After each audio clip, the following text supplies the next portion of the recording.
I thought I'd hit some of the highlights of the Holman Bible Commentary. It was developed by conservative scholars and designed for pastors and teachers.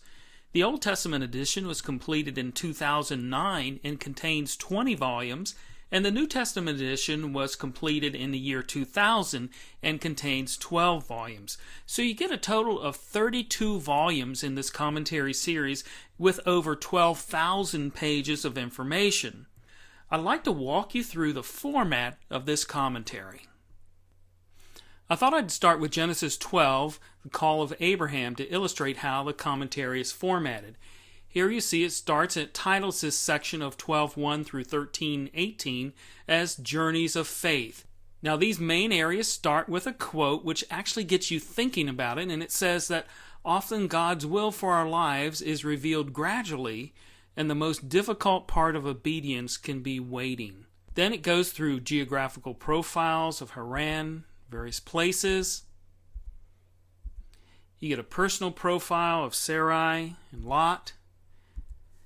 Then they speak about a nutshell, which just kind of summarizes the passage in a way that you can communicate to others. In the introduction here we have a story, it's actually a true story, of Peter Marshall, and talks about the prayer that was delivered to the Senate in 1947, which deals of this area of faith. Then we get into the commentary itself, and there's a main idea for the passage of 12:1 through 13:18, and then there are supporting ideas which deal with the subsections of that passage. Here in the supporting idea it says, Abram forsook everything he had known all his life to begin all over again in a new world, a challenge that probably required greater faith than that of Moses. You'll notice when there's a particular verse, you can just hold your mouse over that verse, that section, and it will pop up. Now here's another section with another supporting idea that states that even godly people are tempted to tell less than the truth, and that such deceit is always dangerous. But here's a few other features within the commentary. Let me show you. First of all, there are words that tie into the glossary.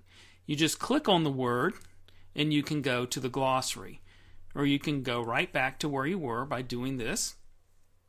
The other thing you'll see is deeper discoveries. So if you want to hyperlink or click on that, you can just go to that and it will give you deeper discoveries about, in this case, ancient Egypt. Then there's a conclusion to this passage which includes an illustration or a story to help you communicate the truth in it. Then we go to principles.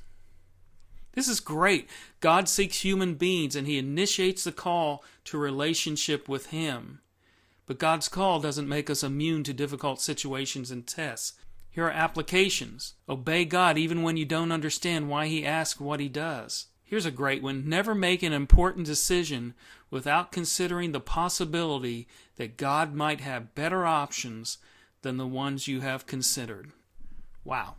Then we'll go to life application. Again, another illustration of a life application that deals with this subject matter. There's a section on prayer. And again, the deeper discoveries we showed you a little earlier, here about the patriarchs and about ancient Egypt. Then we can go into a teaching outline. And this is really great if you're teaching on a Wednesday night or a Sunday school class or something like that, where you have the introduction, you'll have the commentary, the conclusion, and then you even have questions that you can ask your class or items for discussion. So you see that we have a very well-rounded commentary that is excellent for preaching, for teaching, and for personal study. Now I want to show you one more thing that really shows how accordance takes us to a whole new level. You'll see here that I have English content in my search pane, but look, I have all these different categories in which accordance has formatted the text. So I can search according to scripture, transliteration, page numbers, English words, or titles. Well, since this passage is on the subject of faith, I think I'll search all the titles in this commentary for the word faith. Just the titles. I don't want faith where it is in other places. Just the titles. So I select that, and you see it's jumped to Genesis 4:1.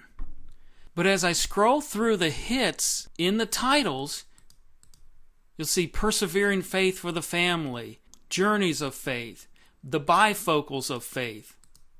Faith is more than a feeling, a mature faith, faith to the end, growing faith, living by faith, faith of a child, and on and on. All of this information throughout the entire commentary dealing with the topic of faith. So wouldn't that be a great thing to add as possible extra material when you're speaking on this 12th chapter of Genesis? So that's just some of the ways that the Holman Bible Commentary can help you in your study, and I'm sure it'll be a great asset to your library. Thank you so much.